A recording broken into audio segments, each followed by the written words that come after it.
Hey everyone! Today, let's dive into an incredibly transformative era in Japanese history, the Meiji Period, which lasted from 1868 to 1912. This was a time when Japan underwent massive changes under the rule of the Meiji Emperor. It all started with the Meiji Restoration in 1868 when the Tokugawa shogunate was overthrown. The new leaders were determined to modernize Japan and make it strong enough to fend off European imperialism. They looked to Europe for inspiration and set up a new political structure, rapidly pushing the country towards industrialization. With a modern army and navy, Japan soon showed its strength by winning wars against China in 1894 and Russia in 1905. By the end of the Meiji period, Japan had become the most powerful country in East Asia and a recognized global power. Now, let's talk about the Tokugawa heritage. Both foreign observers at the time and historians later were amazed at how quickly Japan changed during the Meiji period. Europe in the 19th century was marked by scientific racism, with many Europeans considering themselves superior to Asians. This belief was partly because Europe had just experienced the Industrial Revolution, boasting higher living standards and advanced technology compared to other parts of the world. However, despite appearances, Japan was actually well prepared for these changes, thanks to developments during the Edo period. Japan had enjoyed 250 years of peace and good governance. The country had a decentralized system with power divided between the Bakufu, a warrior government led by the Tokugawa family, and around 270 daimyo families who ruled their own territories, or Han. Despite this political division, Japan had a well-integrated transportation system and economy. The Japanese economy was primarily agricultural, but there was also large-scale production of commodities like cotton, silk, paper, wax, and salt. Education was surprisingly advanced for the time. The warrior class had shifted from fighters to civil administrators, and many daimyo set up local schools to educate their retainers' children. Commoners also accessed education through private schools called terrakoya. The widespread use of woodblock printing boosted literacy rates, and an intellectual elite emerged, well-versed in Neo-Confucianism. Even though the Tokugawa regime didn't allow free speech, these intellectuals could analyze and understand complex social and political issues. And now let's talk about the threat of European imperialism. During the Edo period, the Tokugawa shogunate enforced a strict policy of national isolation. Japanese people were forbidden from traveling abroad, and the only foreigners allowed in Japan were from China, Korea, and the Netherlands, with the Dutch confined to a small trading post in Nagasaki. This policy worked in the 1630s because Japan's technology level was similar to that of foreign countries. But things started changing in the late 18th century when countries like Great Britain experienced the Industrial Revolution, giving them a significant technological edge. Around the same time, Great Britain, France, Russia, and the United States began sending ships to Japan, eager to establish trade. The Tokugawa shogunate managed to fend them off initially, but in 1852, American commander Meiji Period arrived with a fleet of armed steam-powered ships, demanding that Japan open its ports. Unable to resist this show of force, the Tokugawa shogunate signed a treaty with the U.S., opening some ports and allowing a limited number of foreigners into Japan. This move infuriated those who wanted to maintain national isolation, sparking slogans like, "Revere the Emperor, expel the barbarians." Attacks on foreign ships ensued, leading to European naval bombardments of Japanese ports. It became clear that expelling foreigners wasn't feasible, and Japan needed a new strategy to deal with the foreign threat. The Tokugawa government tried to strengthen Japan's military, but before significant progress was made, they were overthrown by a coalition of forces from the Choshu, Satsuma, and Tosa Han. Now, the fall of the Tokugawa regime and Japan's confrontation with the West is often simplified, ignoring the diversity among Western countries. Great Britain, France, Germany, Russia, and the United States all had different social and political systems and were rivals on the global stage. The new government, although claiming to restore imperial rule, was actually controlled by those who had led the rebellion. Key figures like Okubo Toshimiki and Saigo Takamori from Satsuma, and Ito Hirobumi, Yamagata Aritomo, and Kido Takayoshi from Chashu, established the Great Council of State to govern the country. They used the imperial family's name to legitimize their actions, much like the Tokugawa had done. In 1869, they moved the capital from Kyoto to Edo, renaming it Tokyo, and turned Edo Castle into the Imperial Palace.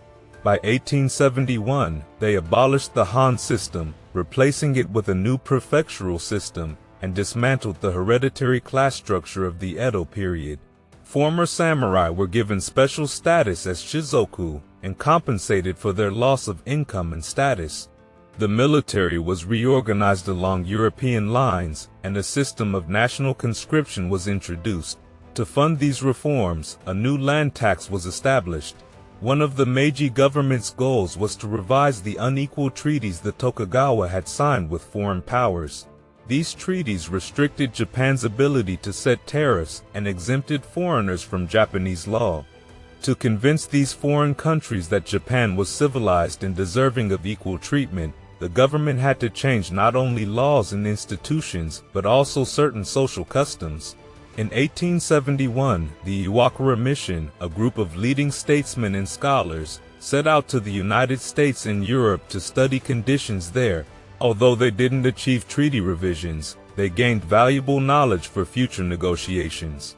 With the end of national isolation, foreign culture poured into Japan, bringing new products, fashions, and ideas. A prominent advocate for European culture was Fukuzawa Yukichi, who helped establish the journal Meiroku Zashi, where intellectuals discussed contemporary issues. The introduction of movable type printing led to a publishing boom, with numerous new journals appearing. These sweeping changes sparked significant opposition. In the 1870s, the freedom and popular rights movement emerged, protesting government policies and demanding more democratic governance. These protests were harshly suppressed, but the government promised to create a constitution and some form of representative government. In 1877, Saigo Takamori led a rebellion against the government, which was crushed by Tokyo's conscript army, marking the last samurai battle in Japanese history. By 1885, a cabinet system was established, with members directly appointed by the emperor. In 1889, the Meiji Constitution was promulgated, creating a national parliament with a House of Representatives and a House of Peers. The House of Representatives, elected by the people, had limited power, primarily in approving the budget. The first election in 1890 saw only about 1% of the population eligible to vote, but political parties quickly formed, vying for influence.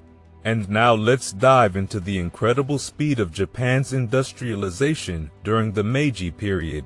One of the most remarkable aspects of this era was how swiftly Japan transformed itself industrially.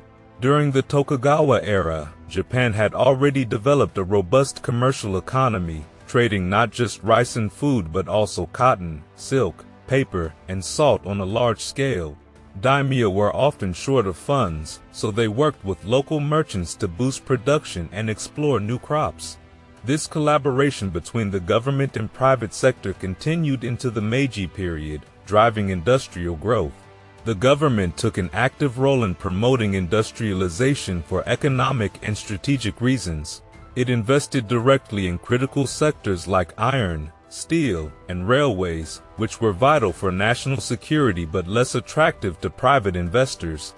At the same time, the government passed laws to create a stable environment for private enterprises to flourish. Japan had a thriving commercial economy thanks to the Edo period, which produced a pool of entrepreneurs. Among them were the Zaibatsu, powerful financial groups like Mitsubishi, Sumitomo, and Mitsui that used their resources to fund new industrial ventures. Japan's industrialization began during the first phase of what is known as the Industrial Revolution in Europe. This phase, starting around 1780 in England, focused on creating new machines like the steam engine, which revolutionized transportation with trains and steamboats, as well as machinery for mining and textiles. The second phase, beginning in the 1850s and 60s, introduced mass production techniques in the U.S., which involved producing machine parts that could be assembled into finished products. These advances made manufacturing much more efficient. Although Japanese people were initially astonished by technologies like steamboats and trains, local artisans quickly adapted and mastered these innovations. Early Japanese industrialization focused on mechanizing silk and cotton production. Japan already had a strong foundation in these industries from the Edo period, so it wasn't starting from scratch. The global silk shortage in the late 19th century allowed Japan to earn foreign currency through silk exports, which was then reinvested into other industrial sectors. The second phase of the Industrial Revolution, known as the Chemical Revolution, began in the 1870s in Germany and the US. It involved scientific advancements that led to the creation of artificial dyes, fertilizers, petroleum products, synthetic fabrics, and eventually plastics. Although Japan had limited access to scientific knowledge during the Edo period, the Meiji government heavily invested in technical education. This effort soon paid off as Japanese universities began producing graduates who could engage with the latest European and American scientific research. As a result, Japan was able to catch up with the chemical revolution and rapidly advance its industrial capabilities. However, despite these advancements, Japan's economy remained predominantly agricultural, and the push for industrialization came with significant human costs. Farmers faced heavy taxation, and working conditions in new industries were often harsh. Nevertheless, Japan's economic growth allowed the government to build a powerful army and navy.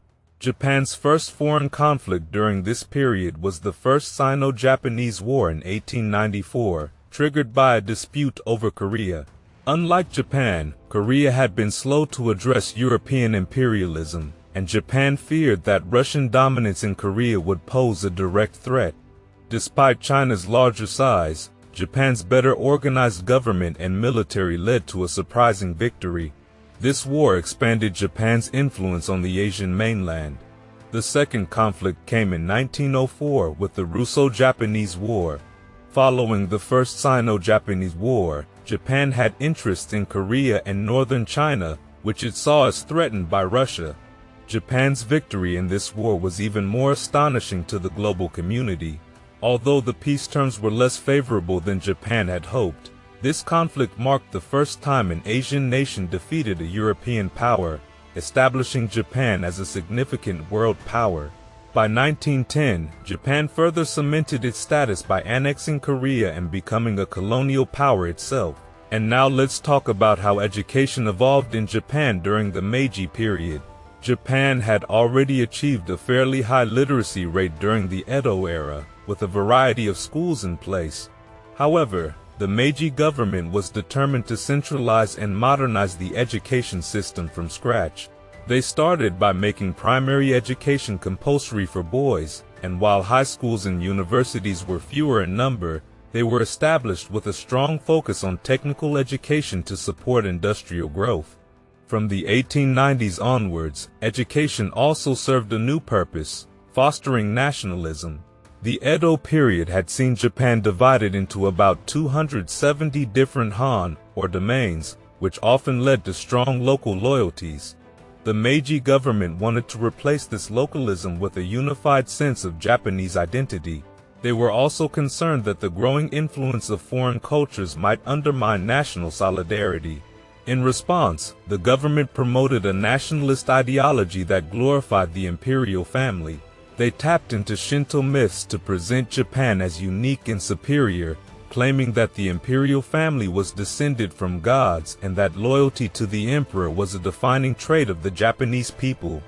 This ideology was formalized in the Imperial Rescript on Education, issued in 1891, which became the foundation for teaching national morality in schools. Ceremonies honoring the imperial family were incorporated into the school routine. The government also targeted Christianity, which had gained popularity since Japan opened up to foreign influences. They argued that the universal values of Christianity conflicted with Japanese values. This repression extended to socialism, which had started to gain traction, especially among industrial workers. In 1910, a group of socialists was arrested and accused of plotting to assassinate the Meiji Emperor. Despite weak evidence, 24 were convicted and 11 were executed. So during the Meiji period, Japan underwent significant social changes. While this transformation is often seen as Westernization, it was only possible due to the groundwork laid during the Edo period. The blending of Japanese and foreign cultures, which began in this era, became a hallmark of modern Japanese society.